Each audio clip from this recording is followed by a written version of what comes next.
Koni mengaku mendapatkan titipan dari Hasto Kristianto tentang dokumen yang disimpan atau diamankan di negara Rusia. Dan inilah pernyataan Koni Bakri yang mengaku dititipi dokumen penting oleh Hasto dan sekarang sudah diamankan di Rusia. Kita dengarkan pernyataan Koni. Tentang Mas Hasto, nggak tahu ya, belajar pengalaman dari Pak Kusnadi yang tiba-tiba ada yang direbut apalah dari handphone atau buku catatan PDIP atau apapun. Saya cuma mau kasih tahu aja sebagai sahabatnya, pada saat saya pulang ke Jakarta banyak dokumen penting sudah saya amankan. Jadi yang takut dokumennya bisa dihilangkan dan bagaimana lah gitu, udah saya amankan di Rusia. Jadi pada saat saya pulang ke Indonesia, saya dititipi beberapa dokumen penting dan sudah saya amankan dan saya sudah notariskan di Rusia ini. Ya bisa saja itu jadi bom waktu, kita lihat aja.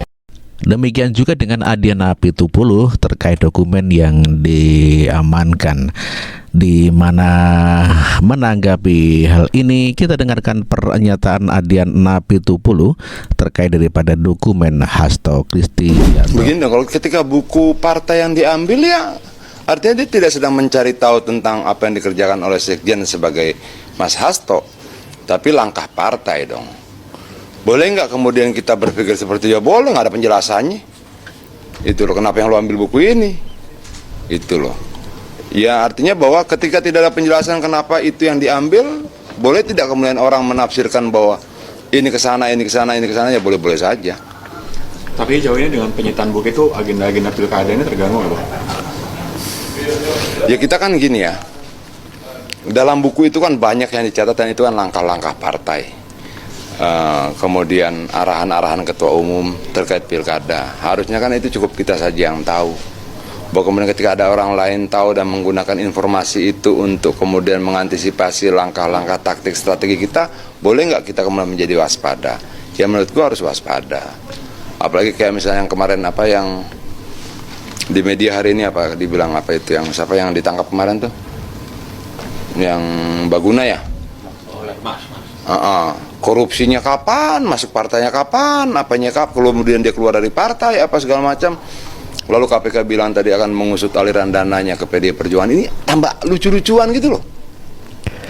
Itulah pernyataan Adiana Pitupulu terkait dokumen Hasto Kristianto. Hasto mengakui buku data yang disita oleh KPK belum dikembalikan oleh KPK dan inilah pernyataan Hasto Kristianto. Kita dengarkan. Dan dokumen yang masih disita KPK itu sudah dikembalikan belum? Belum, karena mungkin pilkada belum berjalan. Dokumen itu kan berisi rahasia-rahasia partai, termasuk tentang pelaksanaan pilkada, itu motif. Padahal di dalam hukum acara pidana, ketika itu disita harusnya ada saksi. Siapa yang menjamin bahwa buku itu tidak disalahgunakan? Itulah pernyataan Hasto Kristianto terkait buku yang disita oleh KPK. Pak Jokowi kan melakukan begitu banyak penempatan jabatan-jabatan strategis sebelum beliau lengser. Ya contohnya jabatan Pak Sigit Listio. Ini kan belum melompati 5 angkatan. Dan ini kan karena ada kedekatan personal. Pak Jokowi tanpa dukungan Partai Coklat bukan siapa-siapa.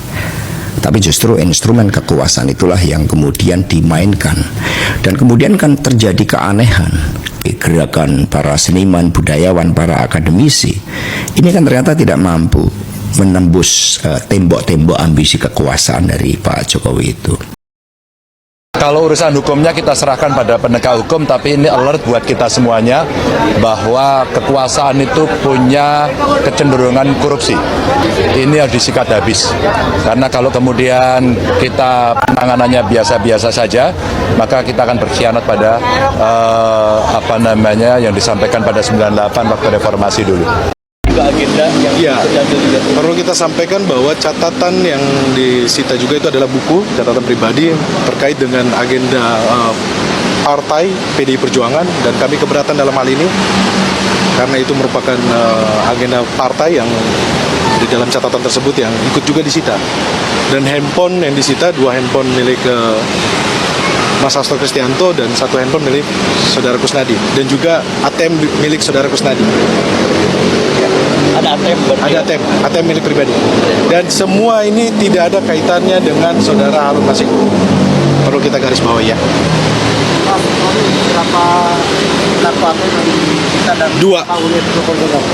Dua kartu ATM dan juga pun handphone 3.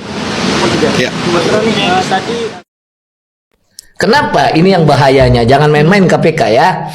Dalam ilmu hukum, kenapa harus ada penyidikannya sempurna dan lengkap? Karena orang diadili itu selain dari perbuatannya salah, tapi peran dan posisinya harus tahu tuh penyidik. Tiba-tiba muncul ada peran misalnya A, B, C. Kan kesian orang ini. Terus kalau dikatakan ada bukti baru? Saya kalau dia cuma sebulan 2 bulan 3 bulan belum ada persidangan ya, ya jempol Mbak ya. Makanya saya bilang emang kalau manggil Pak Hasto orang masyarakat ya mau nunjukin KPK kerja gitu.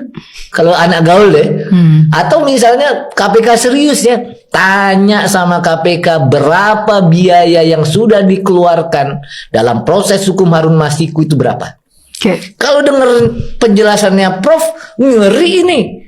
Mestinya prioritasnya adalah pasal 2, pasal 3. Yang merugikan keuangan negara atau merugikan perekonomian negara. Perasaan Harun Masiku udah buron dari 2020, tapi kok aku baru-baru ini dengar kasusnya diangkat lagi. Bener gak sih? Betul, karena di tanggal 10 Juni 2024 lalu, penyidik KPK memeriksa Sekjen PDIP Hasto Kristianto sebagai saksi di KPK. Kok Hasto diperiksa? Apa hubungannya Hasto sama Harun Masiku? Jadi di tahun 2020, penyidik KPK Rosa Purbobekti memburu Harun dan Hasto yang ditengarai terlibat kasus suap anggota KPU Wahyu Setiawan. Terus? Nah waktu itu penyidik KPK yakin kalau duit 400 juta rupiah dari 850 juta rupiah yang diserahkan kepada Wahyu berasal dari Harun dan Hasto. Mantan penyidik KPK juga bilang kalau udah mengantongi bukti keterlibatan Hasto. Jadi itu hubungannya. Terus perkembangan sekarang gimana? Jangan bilang kalau Hasto tahu Harun Masiku di mana. Itu yang lagi diselidiki. Pas pemeriksaan di tanggal 10 Juni itu sempat ada bersih tegang karena HP dan buku catatan Hasto disita. Kenapa disita? Karena Rosa yakin kalau di HP Hasto itu ada petunjuk soal Harun. Dari HP yang disita juga, penyidik KPK agaknya udah ngantongin percakapan antara ajudan Hasto, Kusnadi, dan Hasto soal Harun Masiku. Oke. Hastonya bilang apa soal Harun? Kepada Tempo di tanggal 20 Juni 2024, Hasto membantah kalau disebut tahu posisi Harun. Hasto mengklaim kalau penyidik salah nangkep maksud pembicaraan orang di dekatnya. Jadi runyam ya. Tapi sebenarnya keberadaan Harun ini diketahui nggak sih? Masa selama 4 tahun buron nggak ada yang tahu jejaknya? Ada, di Januari tahun 2020 itu Harun pergi ke Singapura dan sempat balik ke Indonesia di tanggal 7 Januari 2020. Kedatangannya juga terekam CCTV. Nah itu terus gak ditangkap? Kan kerekam CCTV. Nah jejak Harun sempat terpantau sama tim penindakan KPK di tanggal 8 Januari 2020. Harun kelihatan merapat ke SPBU di daerah Cikini buat ketemu sama Nur Hasan, penjaga kantor Hasto Kristianto. Jadi sampai sekarang gak ada kabarnya nih Harun? Iya gak ada. Sejak saat itu, Harun terus sembunyi. Sempat ada yang bilang dia di Kamboja. Tapi nggak jarang juga yang bilang Harun masih di Indonesia. Oh gitu, udah 4 tahun masih nggak ketemu tuh Harun yang jago sembunyi atau yang nyari nggak serius ya? Jadi sebagaimana yang saya sampaikan hari Kamis yang lalu, bahwa hari ini saya datang memenuhi panggilan dari Komisi Pemberantasan Korupsi untuk memberikan keterangan yang sebenar-benarnya.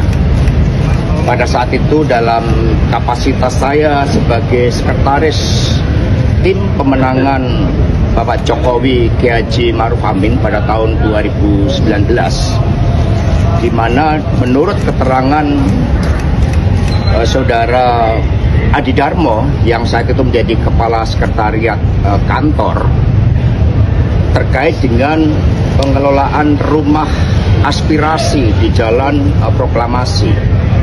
Saat itu berdasarkan kebijakan dari Ketua Tim Pemenangan Bapak Erick Thohir, dikatakan bahwa ada pihak-pihak sesama jajaran menteri yang kemudian bergotong royong. Dan kemudian bertemulah Pak Adi Darmo ini dengan Bapak Budi Karya Sumadi. Nah setelah pertemuan itu ada penugasan terhadap Bapak Harno yang saat itu menjadi kepala biro. Lalu saudara Adi Darmo mengirimkan handphone saya kepada Bapak Harno. Itulah menurut saudara Adi Darmo asal muasal mengapa saya diundang untuk diminta keterangan sebagai saksi.